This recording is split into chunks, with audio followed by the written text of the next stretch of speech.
فرعون کا نام سنتے ہی ہمارے ذہن میں وہ ظالم بادشاہ آتا ہے جس نے حضرت موسیٰ علیہ السلام اور بنی اسرائیل پر ظلم و ستم کے پہاڑ توڑے۔ قرآن مجید میں فرعون کا تذکرہ بار بار آتا ہے تاکہ ہم اس کی روش اور انجام سے سبق لیں۔ لیکن کیا فرعون صرف ایک شخص کا نام ہے جو ہزاروں سال پہلے گزر گیا؟ اس کا جواب ہے نہیں، بلکہ قرآن میں فرعون ایک علامت ہے، ایک طرز حکومت کا، تکبر کا، ظلم کا، خدا بیزاری کا اور خدائی دعوی کی علامت ہے۔ قرآن مجید میں اللہ کا ارشاد ہے ان فرعون علا فی الارض وجعل اہلها شیعا، بے شک فرعون نے زمین میں سرکشی کی اور اس کے باشندوں کو مختلف گروہوں میں تقسیم کیا۔ قرآن کی یہ آیت صرف ماضی کا قصہ نہیں ہے بلکہ ہر زمانے کے فرعون کی پہچان ہے۔ تو اب سوال یہ بنتا ہے کہ آج کے دور میں فرعون کون ہے؟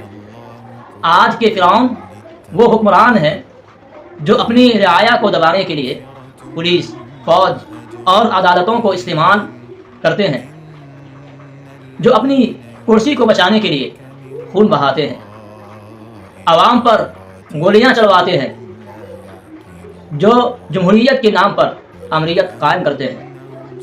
اسرائیل ہو یا اور دیگر طاقتیں جو دنیا کے کمزور ملکوں پر اپنی مرضی مسلط کرتی ہے۔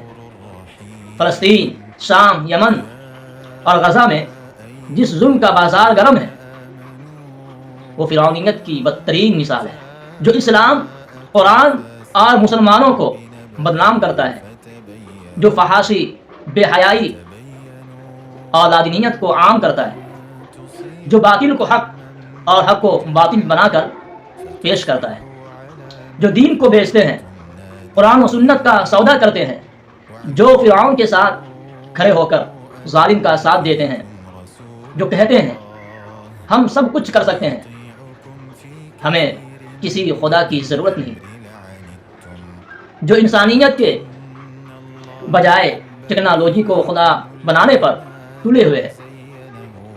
فرعون کی 4 نشانیاں کم سے کم قرآن کی روشنی میں سن لیجیے۔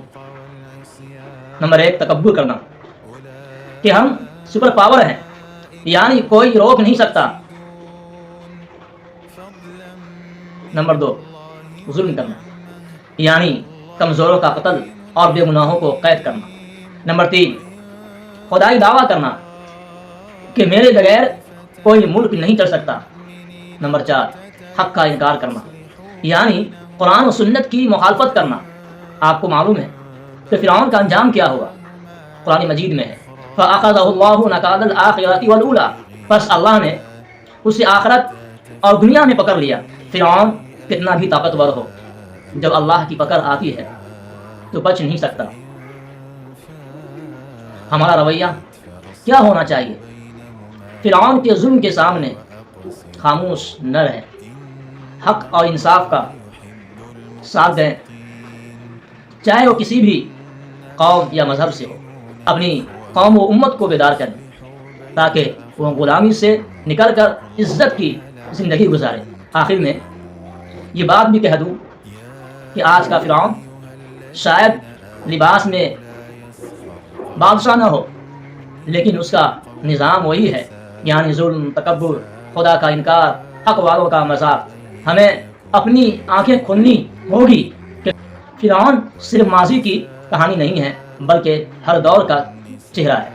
اگر آپ کو یہ ویڈیو اچھی لگی ہے تو کمنٹ میں بتائیے، ویڈیو کو لائک اور دوسروں کو بھی شیئر کریں، اور اگر چینل پر پہلی بار آئے ہیں تو سبسکرائب بھی کر لیں۔